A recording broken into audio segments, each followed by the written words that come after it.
बहुजन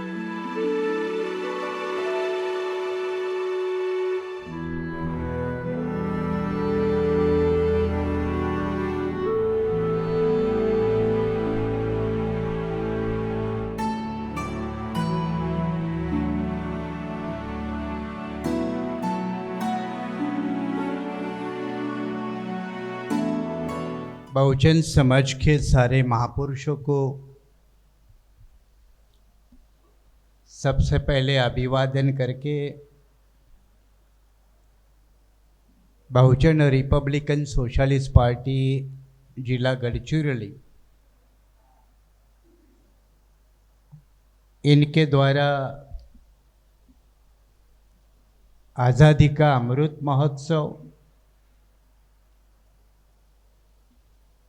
और महाराष्ट्र के सामाजिक बदलाव के आंदोलन में जिनका बड़ा भारी योगदान है वो राजर्षि छत्रपति शाहू जी महाराज, इनके डेथ एनिवर्सरी साल के मौके पर बीआरएसपी की तरफ से महाराष्ट्र में 5 और महाराष्ट्र के बाहर 5 और जिला लेवल की अलग, इस तरह से एक सब्जेक्ट को लेकर इन परिषदों का आयोजन हाल में महाराष्ट्र में हो रहा है। विदर्भ की पहली परिषद देशपांडे हॉल में नागपुर में बड़ी भारी संख्या में उपस्थित हुई। उसके बाद जिला स्तर की पहली परिषद सबसे पिछड़ा, कमज़ोर, बैकवर्ड मानने वाला जिला गढ़चिरौली में हो रहा है। ये एक अच्छी बात है और इसलिए आज के इस परिषद का आयोजन और इस आयोजन के लिए तन मन धन तीनों जिन्होंने दिया और इतना बेहतरीन शानदार आयोजन किया, इसलिए तमाम सारे पार्टी कार्यकर्ता, समर्थक, उनके हितचिंतक इनका शुक्रिया अदा करने के लिए इनका जोरदार तालियां बजाकर हम उसको अभिवादन करें।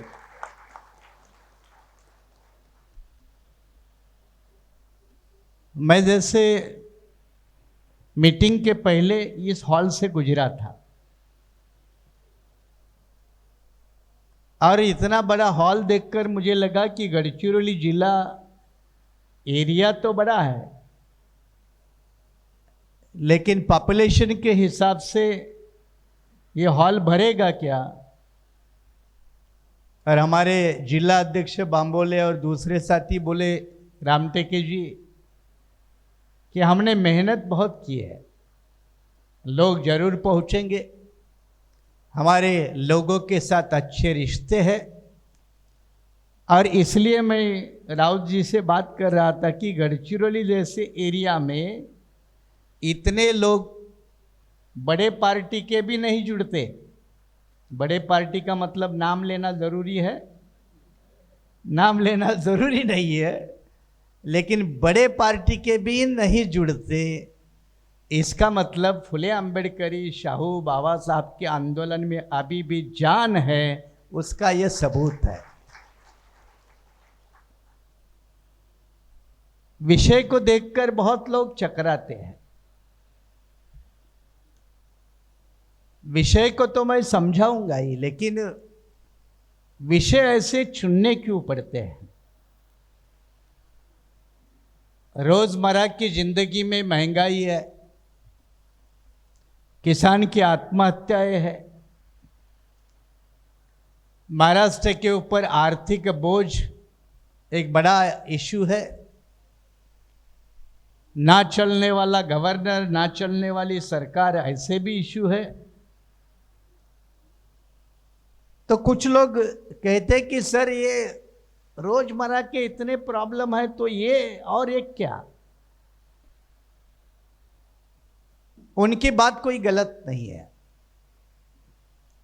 उनकी बात भी जायज है। जायज इसलिए है कि रोजमर्रा के जिंदगी के समस्याओं के कारण आपका ध्यान मूलभूत प्रॉब्लम की तरफ कभी नहीं जाता। रोजमर्रा के समस्या में आप इतने उलझे रहे ताकि फंडामेंटल प्रॉब्लम की तरफ आपका ध्यान कभी नहीं जाना चाहिए। मैं साधारण सा उदाहरण देता हूं कि एक साधारण गांव का, खेड़े का, देहात का आदमी आकर कहता है कि सर हमारी समस्या तो बहुत है लेकिन एक का भी हल नहीं होता। और उसका कारण क्या है? समस्या तो बहुत है लेकिन हल नहीं होती, उसका कारण क्या है? अब बताओ उसका जवाब क्या दोगे? जैसे डॉक्टर साहब ने बताया कि बिजली नहीं है, स्कूल नहीं है, पानी नहीं है, रास्ता नहीं है, डिलीवरी अगर ट्राइबल लेडी की है तो चलने के लिए रास्ता नहीं, बीच में मौत है। अब इसका एक एक करके आप जवाब दे सकते हैं क्या? रास्ता क्यों नहीं है? तो लैंड एक्विजिशन नहीं हुआ, ये जवाब हो सकता है क्या? स्कूल नहीं है क्योंकि जेडपी ने पैसा मंजूर नहीं किया, ये जवाब हो सकता है क्या? पीने के लिए पानी नहीं है तो क्या आप कहेंगे नल कलेक्शन लगवाने में हमसे देर हो गई, ये क्या जवाब होगा क्या? ये छोटे मोटे जवाब नहीं हो सकते। उसका सबसे बड़ा अगर जवाब कोई है तो जिनके ऊपर हम अपने समस्या सुलझाने की जिम्मेदारी देते हैं वो अगर लोग ईमानदारी से हमारी समस्या सुलझाते तो ये समस्या नहीं रहती। इसलिए प्रजातंत्र में समस्या सुलझाने के लिए लोक प्रतिनिधि नाम की व्यवस्था है। और अगर लोक प्रतिनिधि सही काम करता है तो जिले के, तहसील के, लोकसभा, विधानसभा क्षेत्र के लोग कहते हैं कि हमारे क्षेत्र में कोई समस्या नहीं है। और अगर वहां का जनप्रतिनिधि कोई समस्या का हल नहीं करता है तो लोग क्या कहते हैं? जैसे विदर्भ का विकास का, डेवलपमेंट का बैकलॉग आज भी बाकी है। इसके लिए आप दोष किसके देते हो? आजकल गडकरी भी ये भूल गए, देवेंद्र भी ये भूल गए कि विदर्भ के बैकलॉग का, डेवलपमेंट का कोई बैकलॉग है। लेकिन कुछ साल पहले कहते थे कि महाराष्ट्र का सारा आर्थिक बजट वेस्टर्न महाराष्ट्र में चला जाता है, इरिगेशन वेस्टर्न महाराष्ट्र में चला जाता है, पावर सप्लाई वेस्टर्न महाराष्ट्र में चला जाता है, इंडस्ट्रियल डेवलपमेंट वेस्टर्न महाराष्ट्र में चला जाता है। क्यों चला जाता है? क्योंकि वहां की पॉलिटिकल लीडरशिप विदर्भ के तुलना में मजबूत है। तो उसका सार यह है कि जिसकी लीडरशिप मजबूत है उसकी समस्या का समाधान है, और जिसकी लीडरशिप कमजोर है उसके ऊपर समस्या की अंबार है। अगर ये हालत है तो फिर हमें मूलभूत सोच की तरफ बढ़ना चाहिए। और मूलभूत सोच की तरफ जब हम बढ़ते हैं तो बाबा साहब अंबेडकर जी का संविधान सभा में आखिरी भाषण है। बाबा साहब के वो आखिरी भाषण में 25 नवंबर 1949, जो हमने अभी संविधान का प्रियम्बल पढ़ा, वो अडॉप्ट 26 को हुआ और उसके एक दिन पहले समापन का भाषण बाबा साहब का है। और उस भाषण में बाबा साहब ने यह बात कही, कई सारे बातें कही, उसमें और एक इंपॉर्टेंट बात है। उन्होंने कहा इस देश की पावर, इस देश की सत्ता, ये हमेशा ऊपरी तबका जो है, अपर तबका जो है, उसके हाथ में रही है, और नीचे वाला तबका हमेशा पावरलेस रहा है। बाबा साहब आगे कहते हैं कि लेकिन आजाद भारत में ये चलेगा तो ठीक नहीं होगा। आजाद भारत में, संवैधानिक भारत में अगर यही हालत रहेगी कि पूरा पावर स्ट्रक्चर कुछ गिने चुने लोगों के हाथ में रहेगा और बहुजन लोगों को सत्ता में कोई हिस्सेदारी नहीं मिलेगी, तो ये आजाद भारत के लिए अच्छा नहीं होगा, ये हितकारक नहीं होगा। बाबा साहब की इस बात के ऊपर फुले शाह अम्बेडकर के आंदोलन चलाने वाले लोगों ने कुछ गिने चुने नेता अगर छोड़ दे तो बिल्कुल सोचने का काम भी नहीं किया, ऐसा आप सीधा सीधा इल्जाम भी लगा सकते हो, नाम किसी का लेने की जरूरत नहीं है। बाबा साहब की जब ये बात हम सुनते हैं या याद करते हैं, तो जब देश आजादी के 75 साल का जश्न मना रहा है,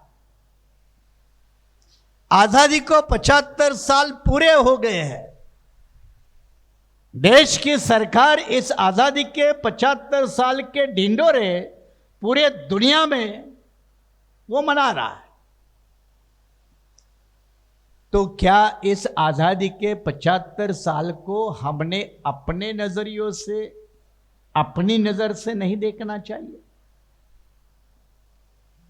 इस आजादी के 75 साल में हमने क्या पाया, क्या खोया, क्या इसका लेखा जोखा हम लोगों ने नहीं करना चाहिए? और हम लोगों ने जरूर करना चाहिए।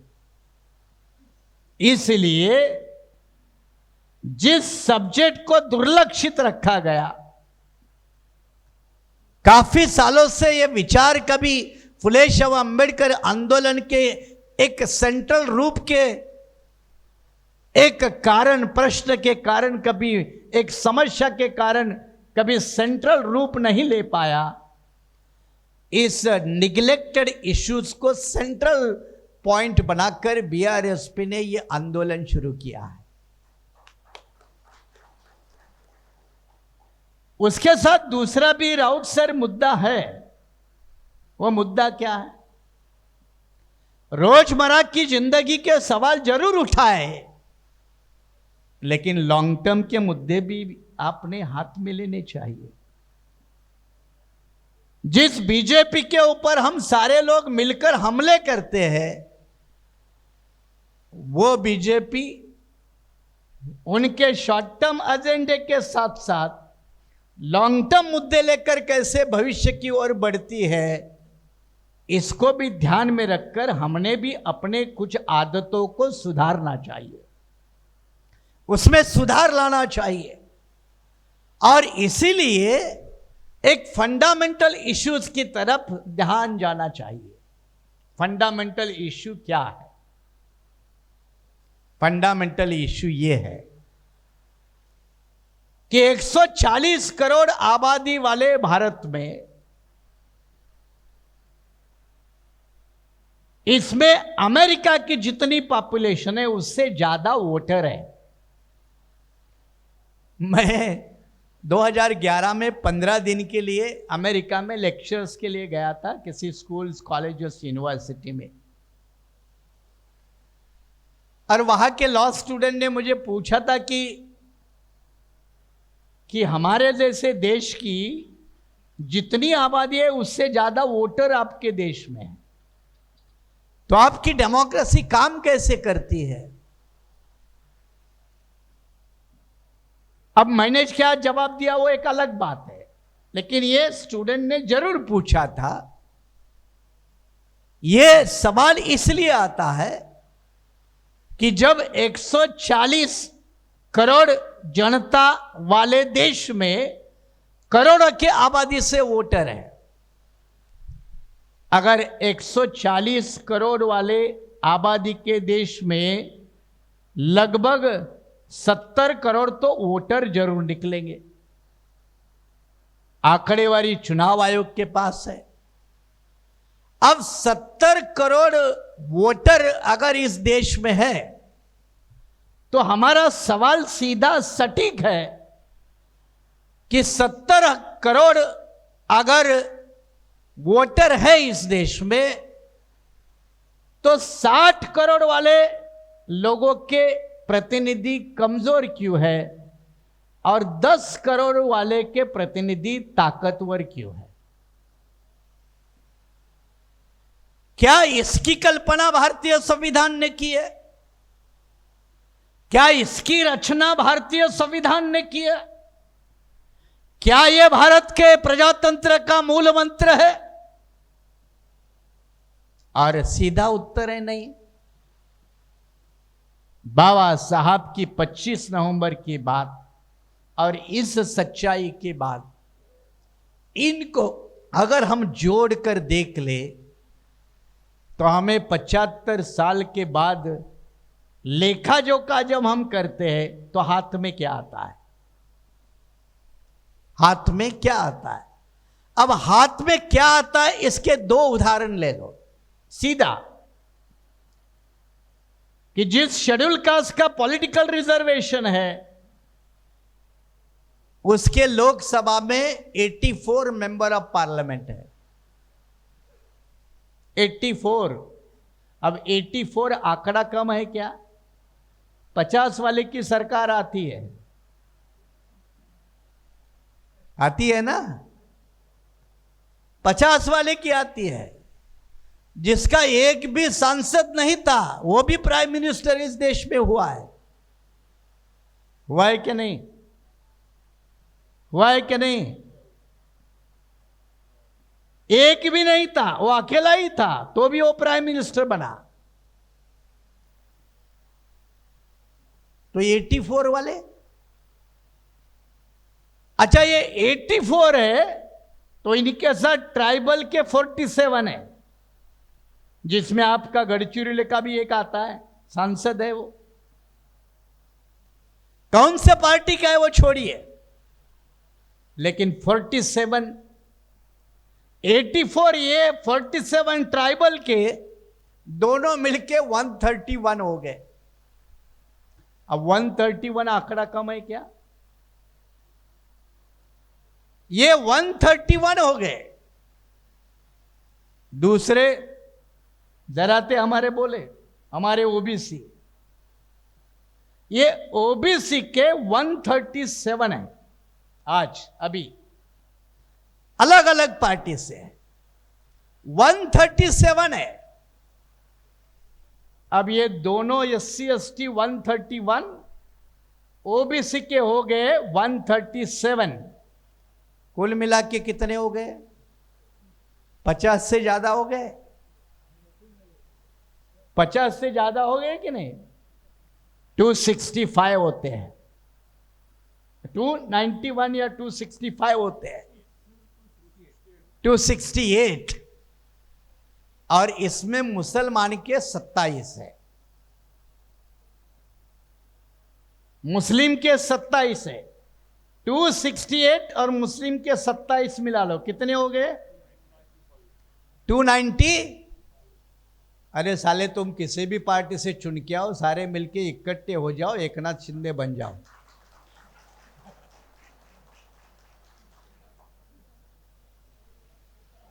पांच साल तो कब्जे में रहेंगे ना, घुटने पे लाओ ना।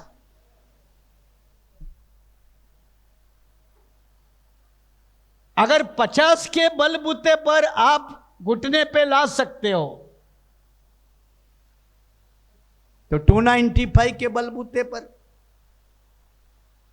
क्या इस दिशा में सोचना चाहिए या नहीं सोचना चाहिए? Revolution begins with the thinking, innovative thinking. अगर ये सोच ही आप पैदा नहीं करोगे तो जिनका आप डर दिखाते हैं, जिनके डर से आप चिंतित हैं, उनका मुकाबला, उनका प्रतिरोध नहीं करना, उनका मुकाबला, उनके खिलाफ प्रतिरोध की सोच बनाना, यह असली ताकत है। यह असली ताकत है। कांशीराम इसी के कारण सफल हो गया और बाकी लोग, इनके पास कांशीराम का दिमाग नहीं था, इसीलिए कभी भी सफल नहीं हुए, चाहे शेड्यूल कास्ट के हो, ट्राइब के हो, या बैकवर्ड के हो, या माइनॉरिटी के हो। अब सवाल आता है कि सर ये पॉसिबल नहीं है। लोग क्यों कहेंगे पॉसिबल नहीं है? क्योंकि अभी तक कभी नहीं हुआ है। अभी तक कभी नहीं हुआ है। दूसरा जवाब होगा कि यह पॉसिबल नहीं है। क्यों पॉसिबल नहीं है? तो हर एक अपने अपने पॉलिटिकल पार्टी के कब्जे में वो लोग हैं। ये असलियत है। पार्टी कंपल्शन है और इसलिए वो कर नहीं सकते। तो शिवसेना के एमएलए के ऊपर क्या पार्टी कंपल्शन नहीं था? था क्या नहीं था? था ना। उन्होंने ब्रेक किया, जाओ कुछ करना है वो करो। क्या दूसरे दल के ऊपर ये पार्टी कंपल्शन नहीं होता है? होता है। लेकिन जिन्होंने ठान ही लिया कि ये ब्रेक करने का, तो ब्रेक करेंगे तो क्या करेंगे? डिस्क्वालिफिकेशन प्रोसेस होगी, मामला अदालत में जाएगा। अदालत को भी समय कहां है आपकी बात सुनने के लिए? 5 साल निकल जाएंगे, तब तक घुटने पे लाओ।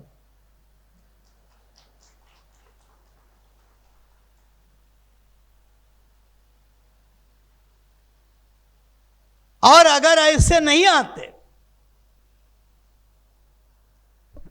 तो सवाल तो पूछो, सवाल तो पूछो। सवाल मेरा सीधा है कि मेरे देश के राष्ट्रपति सौभाग्य से अभी आदिवासी समाज के हैं।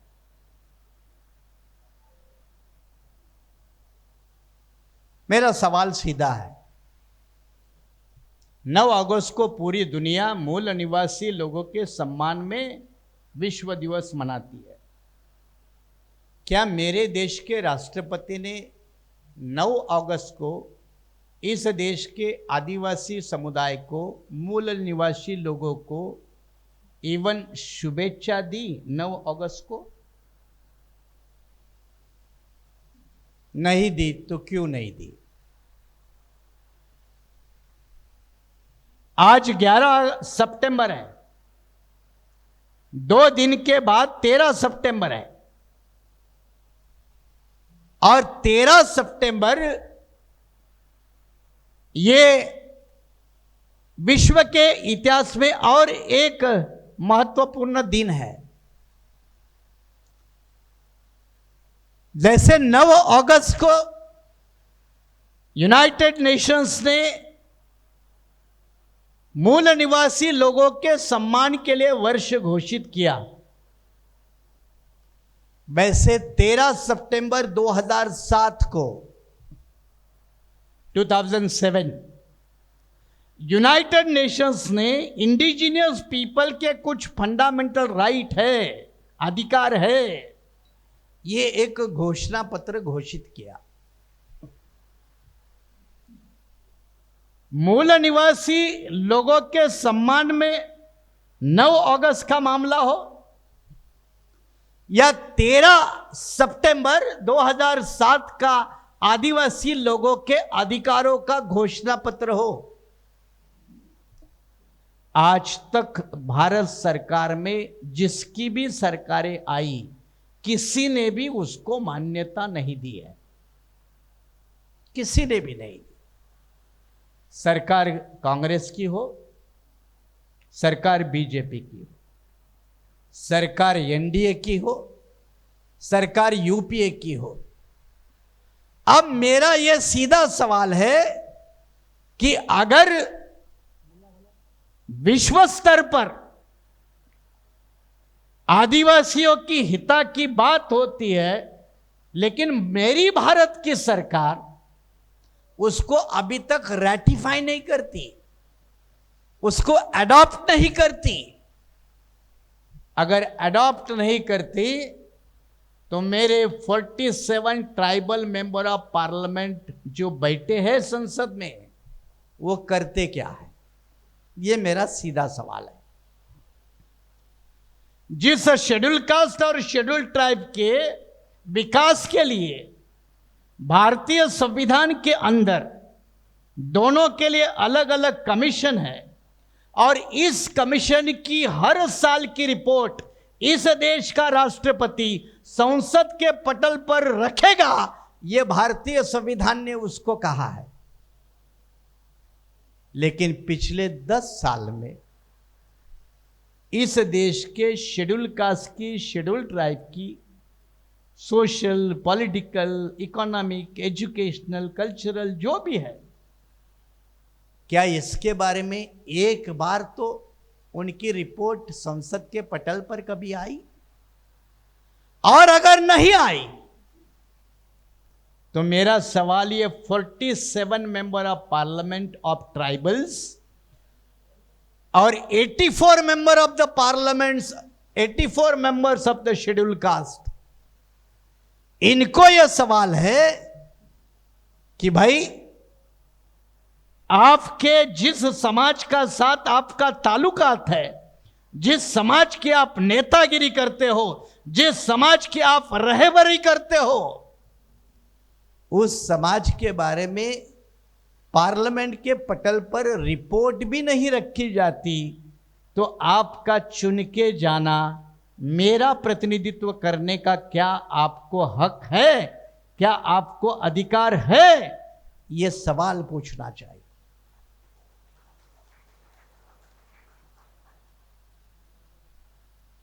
और ये 137 मेंबर ऑफ पार्लियामेंट को भी लगता है। मैं ज्यादा पुराने उदाहरण तो नहीं दूंगा। मोदी जी की सरकार के जूनियर मिनिस्टर ने पार्लियामेंट में आकर कहा कि ओबीसी की जनगणना नहीं होगी, हमारी सरकार नहीं करेगी। अब मुझे बताओ, ओबीसी की जनगणना होती तो कौन सा पहाड़ टूटता? कौन सा पहाड़ टूटता? सबकी जनगणना होती है, जानवरों की होती है, जानवरों के डॉक्टरों की नहीं होती, पता नहीं होती कि नहीं, जानवरों की तो होती है। हर जिले का एक डिस्ट्रिक्ट गैजेटियर रहता है ना, उसमें तो डिटेल मिलता है। तो ओबीसी समाज कहता है कि हमारी जनगणना कर लो। पार्लियामेंट के ऊपर बहस हुई, पार्लियामेंट ने एक्सेप्ट किया, और 1 साल पहले गृह मंत्री राजनाथ सिंह थे, उन्होंने ऐलान किया था हमारी सरकार जनगणना करेगी। प्रेस कॉन्फ्रेंस हुई थी दिल्ली में, और उसके बाद एक जूनियर लेवल का मिनिस्टर आके कहता है कि नहीं होगी ओबीसी की जनगणना। तो मेरा सवाल उन 137 मेंबर ऑफ पार्लियामेंट से है कि आपके मुंह से आवाज क्यों नहीं निकली? आपने पार्लियामेंट के अंदर आवाज क्यों नहीं उठाया? और अगर आपने आवाज नहीं उठाया तो आप मेरे प्रतिनिधि हो या नहीं, इसके ऊपर सवाल है। क्या आप मुझे रिप्रेजेंट करते हो या नहीं, इसके ऊपर सवाल है। अगर थोड़ा अलग भाषा में कहूं तो क्या इस देश के करोड़ों लोग schedule caste, schedule tribe, backward, ये सिर्फ वोटर बन के रहेंगे और इनका कोई रिप्रेजेंटेशन नहीं होगा? ये रिप्रेजेंटेशन ना के बराबर है। न बोलने वाला एमएलए, न बोलने वाला एमपी, बताओ उसकी क्या अहमियत है? बताओ ना, क्या अहमियत है? शादी भी उससे करो जिससे बच्चे पैदा हो सकते हैं। शादी मतलब उस भाषा जिसको समझ में आती है वो समझेगा, उसके साथ भी कोई शादी नहीं करता। तो ये पॉलिटिकल ऐसे लोग ये हमारे जनप्रतिनिधि कैसे हो सकते हैं भाई? ये बीआरएसपी का सवाल है और बिल्कुल संवैधानिक दायरे में। क्या 75 आजादी के साल मनाते वक्त क्या हमने इसके ऊपर नहीं सोचना? बाबा साहब ने अपने जिंदगी की पहली लड़ाई, पहली जंग 1916 में, पहली लड़ाई 1916 में 24 साल के थे अंबेडकर, 24 साल के। और शेड्यूल कास्ट और शेड्यूल ट्राइब इनका रिप्रेजेंट करने के लिए बड़े बड़े लोग थे। उसमें जस्टिस चंदावरकर थे, विट्ठल राम जी शिंदे थे। और विट्ठल राम जी शिंदे ने कहा था कि जंगल में रहने वाला आदिवासी, ये सदियों गांव के बाहर रहने वाला अछूत, इनमें अपनी लीडर चुनने की औकात नहीं है। जो गांधी बाद में 1930-32 में राउंड टेबल कॉन्फ्रेंस में बोले, वही भाषा विट्ठल राम जी शिंदे की 1916 में थी। इसलिए इनको अपने नेता चुनने का अधिकार नहीं देना चाहिए। और बाबा साहब ने कहा, पानी नहीं मिला तो भी हम मरेंगे नहीं, खाना नहीं मिलेगा तो भी मरेंगे नहीं, लेकिन हमें अपने सही नेता चुनने का अधिकार चाहिए। ये बाबा साहब ने 1916 में पहली बार रखा। 1916 में बाबा साहब की यह पहली जंग होती है विट्ठल राम जी शिंदे। विट्ठल राम जी शिंदे कांग्रेस के नेता थे उस वक्त। 1920 में बाबा साहब की पब्लिक लाइफ की एंट्री कोल्हापुर में होती है शाहू राजा के मौजूदगी में। और शाहू राजा, देखो 1920, बाबा साहब की उम्र कितनी, फिर काउंट कीजिए, 30 साल के अंदर। और शाहू राजा 1920 में 22 में चले गए। 46 की उम्र, 46 साल की उम्र थी शाहू राजा की, क्योंकि 22 में चले गए। शाहू राजा ने कहा कि इस देश के दबे कुचले लोगों को अपने नेता चुनने का अधिकार चाहिए। जानवरों का अगर नेता धनगर बनेगा तो आपको कत्ल खाने में जाना पड़ेगा। ये शाहू राजा की बात बाबा साहब ने उस वक्त भी सुनी और शाहू राजा ने उस बात को दोहराया था।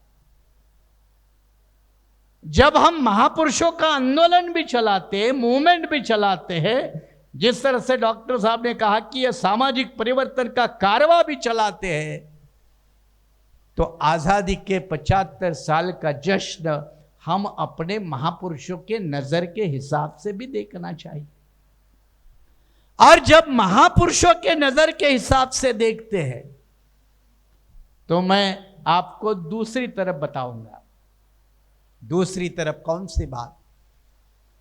जो शेड्यूल कास्ट के और शेड्यूल ट्राइब के 131 एमपी है, उसमें 77 बीजेपी के पास है। 77। तो क्या संवैधानिक आरक्षण बीजेपी के फायदे के लिए बना था क्या? पहले कांग्रेस के थे। तो सवाल फिर वही है, क्या SC/ST को रिप्रेजेंटेशन कांग्रेस के हिसाब के लिए हुआ था क्या पहले, और अब क्या बीजेपी के लिए बना है? ये सवाल जायज है। ये 77 इलेक्टेड रिजर्व पॉलिटिकल सीट से बिना इलेक्टेड रामदास आठवले जैसे, वो और भी बहुत सारे, तो इसके लिए संवैधानिक व्यवस्था है क्या? और बाबा साहब की इवन जॉइंट इलेक्ट्रोड को भी सम्मति देते वक्त ये कंसेप्ट धारणा नहीं थी। इसीलिए वो कहते थे कि इसको 10 साल के लिए रखो। 10 साल 1960 में पूरे हो गए, कोई डिमांड नहीं करता इसको बढ़ाओ, लेकिन अपने आप बढ़ता है। नौकरियों का आंदोलन होता है, रोको। शिक्षा में आंदोलन, रोको। लेकिन पॉलिटिकल रिजर्वेशन रोकने के लिए कोई यूथ फॉर इक्वालिटी नाम के औलाद का जन्म नहीं होता है। यहां यूथ फॉर इक्वालिटी क्यों नहीं आती? यूथ फॉर इक्वालिटी आती कहां है? 4 ट्राइबल के डॉक्टर बन गए, 4 एडवोकेट शेड्यूल कास्ट के बन गए, 1-2 जज हो गया तो अन्याय हो गया, यूथ फॉर इक्वालिटी। लेकिन ये पॉलिटिकल जो चुन के जाते हैं वहां कोई अन्याय नहीं, इसको कोई चुनौती नहीं देता सुप्रीम कोर्ट के सामने कि इतने सालों से ये क्यों रखा है। इसके लिए कोई PIL फाइल नहीं करता। क्यों नहीं करते भाई? हमारे बच्चे नीट के एग्जाम में OBC के, उसके लिए आरक्षण कितना होना चाहिए इसके लिए तुम PIL कर सकते हो। तो मेंबर ऑफ पार्लियामेंट इतनी संख्या में जाते हैं तो उसके लिए PIL क्यों नहीं करते? उसका सार ये है, कंक्लूजन ये है कि जो संवैधानिक व्यवस्था हमारे हितों के लिए बनी वो हमारे हितों में कम, और जो हमारे हितों के विरोधी है उनके हितों में ज्यादा काम करती है। और अगर वो हमारे हितों के विरोध में काम करने वाले लोगों के हित में काम करती है तो क्या ऐसी व्यवस्था को हमने कबूल करना चाहिए, क्या विरोध करना चाहिए? इस दिशा में सोच विचार पैदा होना चाहिए। यह सोच पैदा होनी चाहिए। अगर यह सोच पैदा नहीं हुई तो फिर जितने भी है वो व्यवस्था बनी रहेगी, और यही आपके सही नेता है ये दुनिया के सामने दिखाया जाएगा। अब देखो, पूरी दुनिया में ढिंडोरा पीटा जाएगा। पिछले राष्ट्रपति शेड्यूल कास्ट के थे, अब के राष्ट्रपति शेड्यूल ट्राइब के हैं। भारत की प्रजातंत्र इतनी विशाल है। नरेंद्र मोदी का भाषण याद करो, ढिंडोरा पीटेंगे। हमने एक अबला आदिवासी महिला को राष्ट्रपति बनाया, एक दलित को बनाया, और हमारी डेमोक्रेसी कितनी मैच्योर्ड है, प्लूरल है, डाइवर्सिफाइड है, ये दुनिया के सामने वो घोषित करेंगे, साबित करेंगे।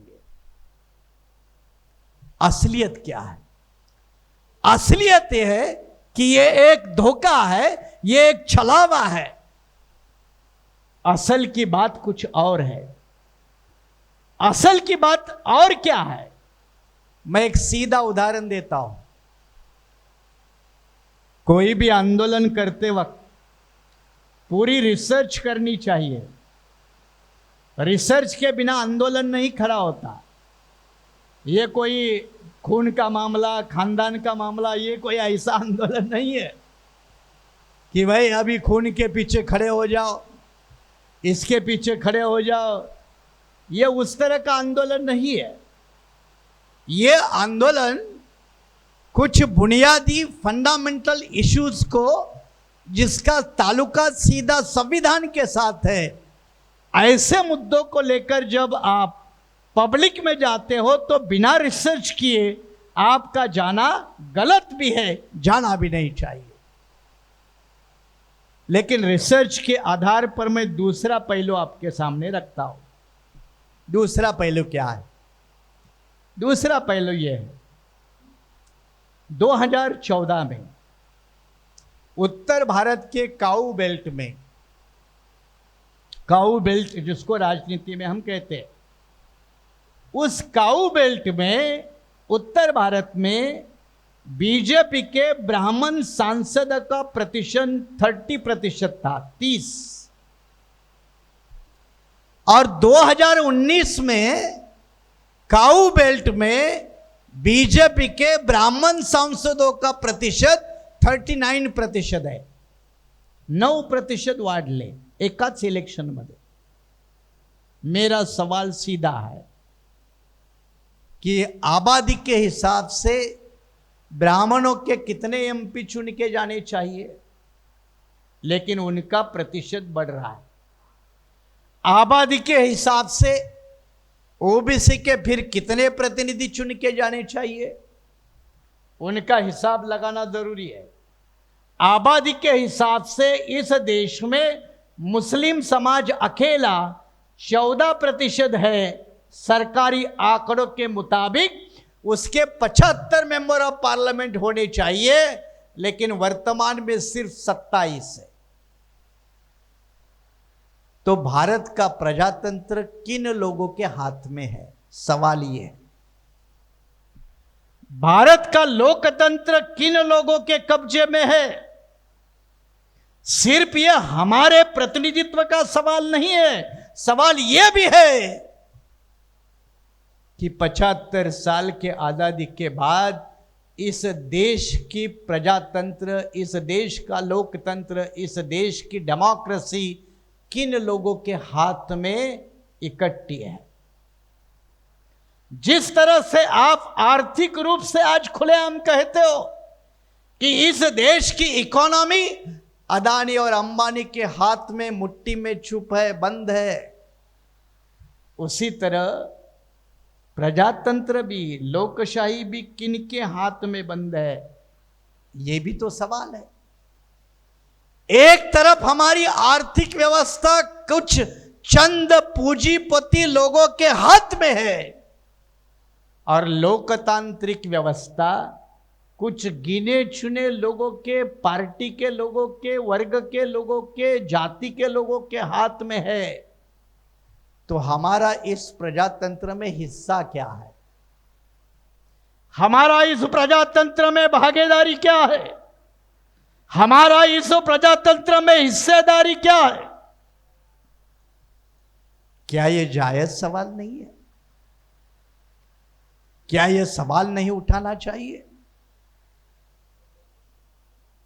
और इसलिए बड़ी गंभीरता के साथ सोच विचार करके बीआरएसपी ने एक लॉन्ग टर्म इशू, जिसके कारण रोजमर्रा की जिंदगी के सवाल तो है, लेकिन कभी कभी बेसिक इश्यूज के ऊपर भी सोच विचार करना चाहिए, इस मकसद के साथ इन परिषदों में यह जानबूझकर सब्जेक्ट रखा है।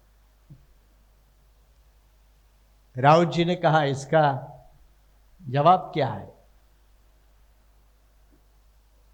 जवाब तो देना भी चाहिए, लेकिन जवाब देने के पहले कई लोगों को सुनना चाहिए। कंसल्टेंसी, ये डेलिब्रेशन प्रोसेस है।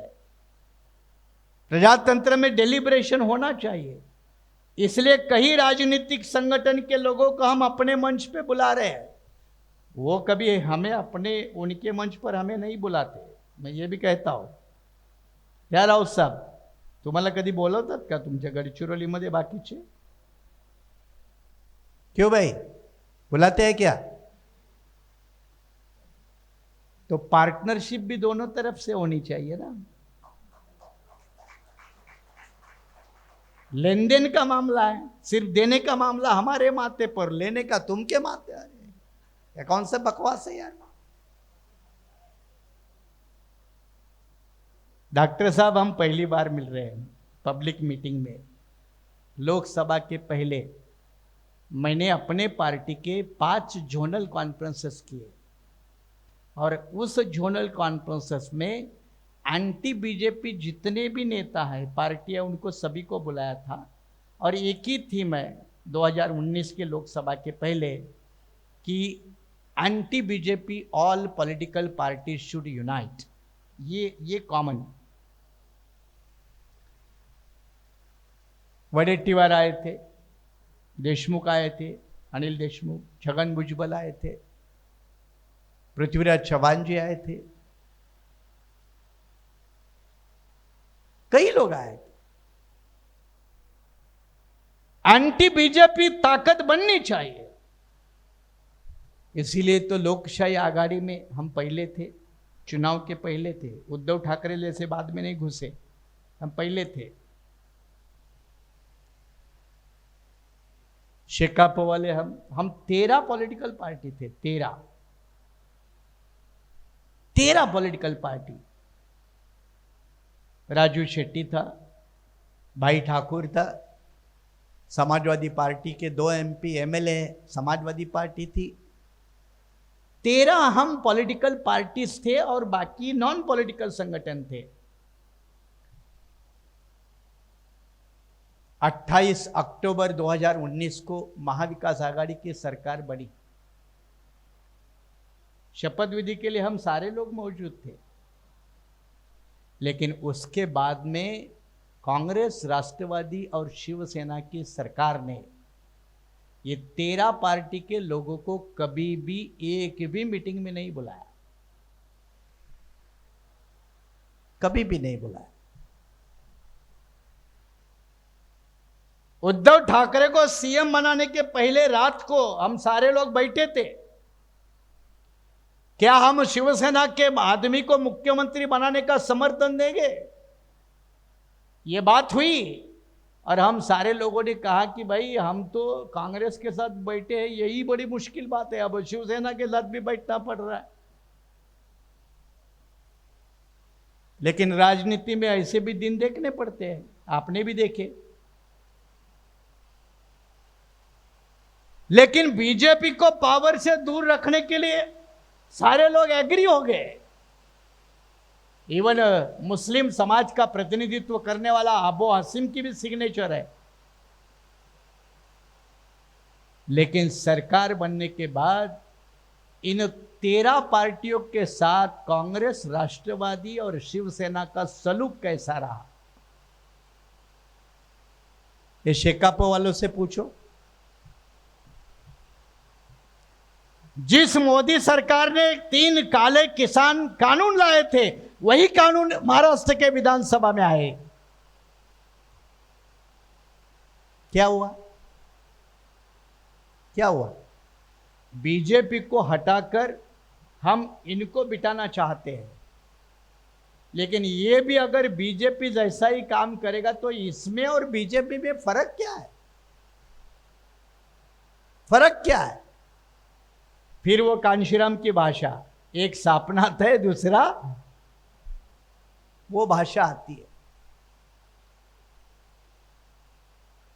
क्या हमारी अकेले की मजबूरी है?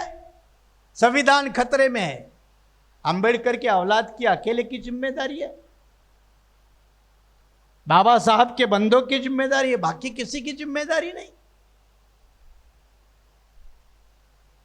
जब भी संविधान खतरे में आएगा, प्रजातंत्र खतरे में आएगा, अंबेडकरवादी लोग पहले मैदान में उतरेंगे।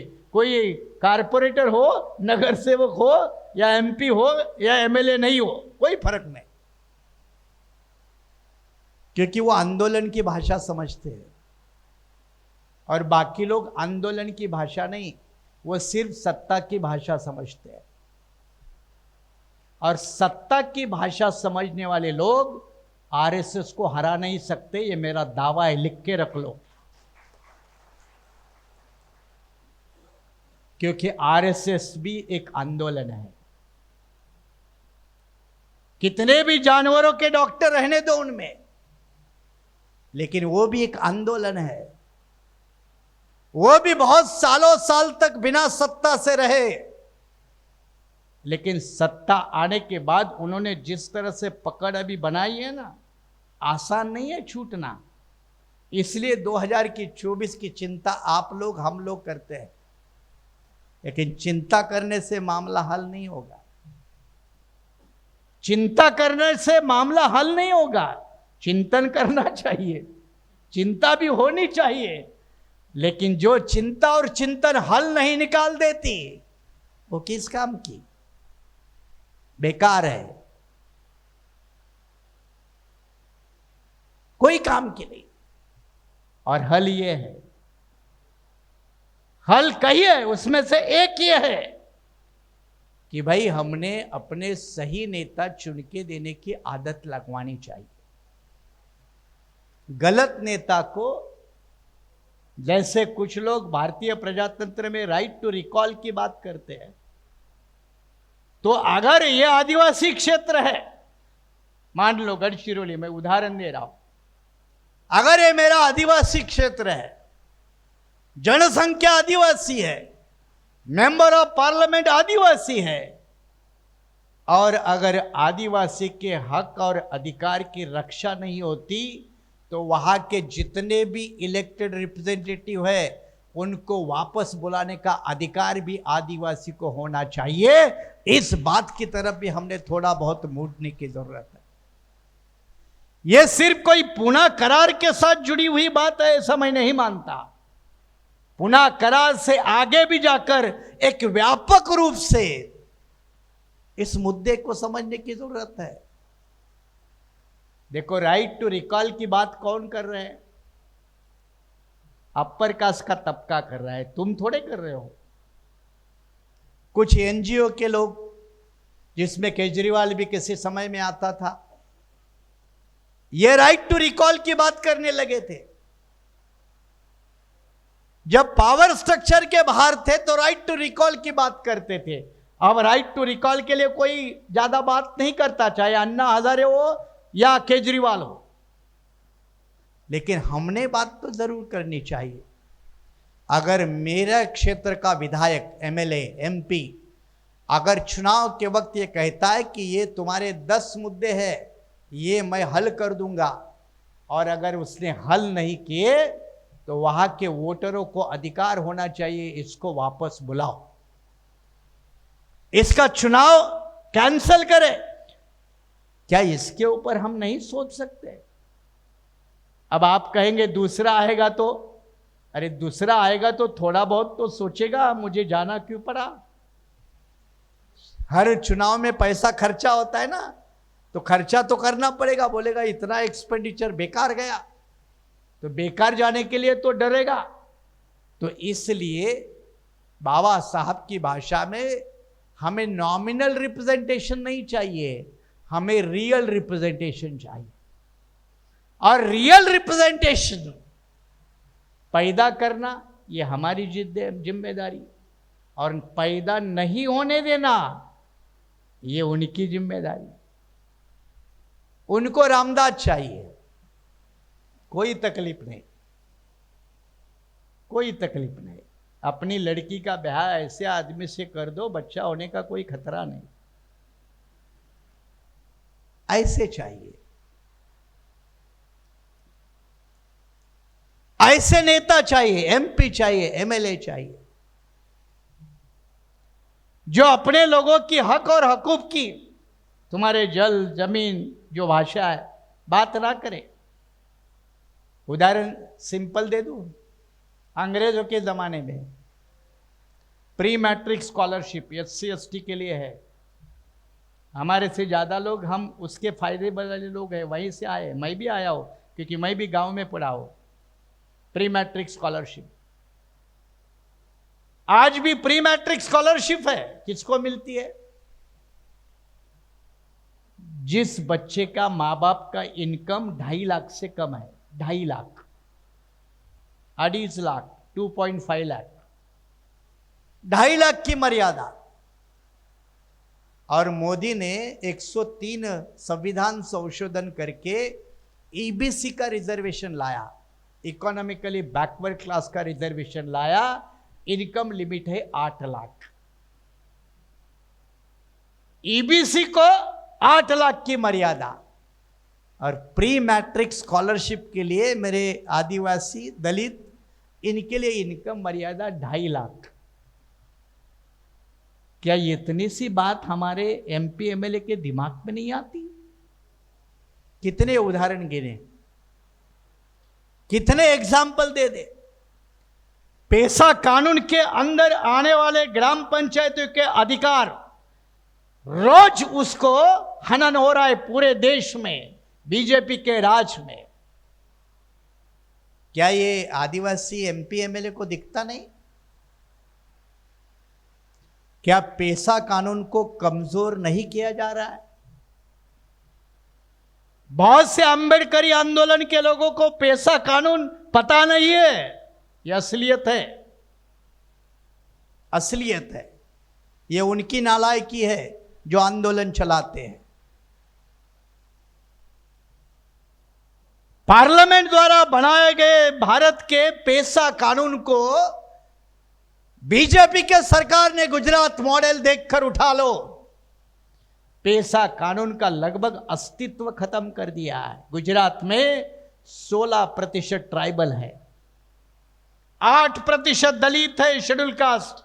मैं प्रभारी रह चुका हूं गुजरात का, जब मोदी जी सीएम थे 2004 में। 16% आदिवासी गुजरात का। कोई पैसा कानून नहीं है। कानून सेंट्रल गवर्नमेंट का, स्टेट गवर्नमेंट बदल सकती है क्या? बदल रहे हैं बीजेपी की सरकारें। बीजेपी की सरकारें बदल रहे। जब बीजेपी की सरकारें पैसा कानून का सत्यानाश कर रही है, तो 47 मेंबर ऑफ पार्लियामेंट, महाराष्ट्र के 25 आदिवासी एमएलए, ये किस लिए है भाई? पेंशन के लिए, मरने के बाद परिवार को पेंशन मिले इसलिए। तो इनके पेंशन का बोझ भी सरकार के तिजोरी के ऊपर क्यों?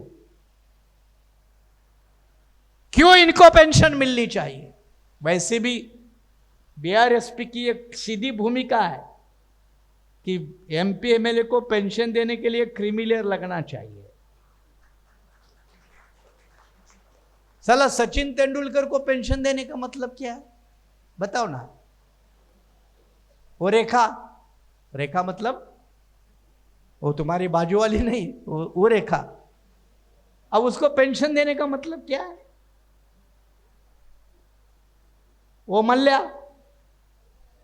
उसको भी पेंशन। अब मुझे बताओ, देश के भागने वाले लोगों को पेंशन देना चाहिए क्या? बंद होनी चाहिए ना। और वैसे भी उसको क्रिमिलेयर लगना चाहिए। अगर साधारण हमारे कुणबी को, तेली को क्रिमिलेयर लगता है, तो ये बड़े मेंबर ऑफ पार्लियामेंट को क्रिमिलेयर नहीं लगना चाहिए क्या? क्यों दे दे इनको पेंशन? गंभीरता से सोचने की जरूरत है। और इसीलिए बीआरएसपी ने इन संविधान परिशोधन के माध्यम में एक पॉलिटिकल लिटरेसी का भी प्रोग्राम हाथ में लिया है। Political literacy, political education, political awakening.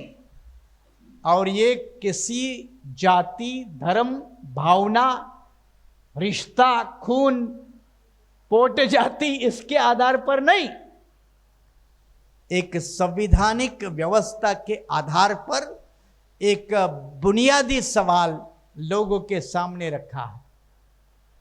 और ये 6 मई 2022 तक हम महाराष्ट्र के बाहर भी जनवरी से करेंगे। और उसके विचार के बाद एक सोच बनने में अगर हमें मदद मिलती है, जैसे राउत जी ने कहा कि आवाज इसकी तो पार्लियामेंट में गूंजनी चाहिए,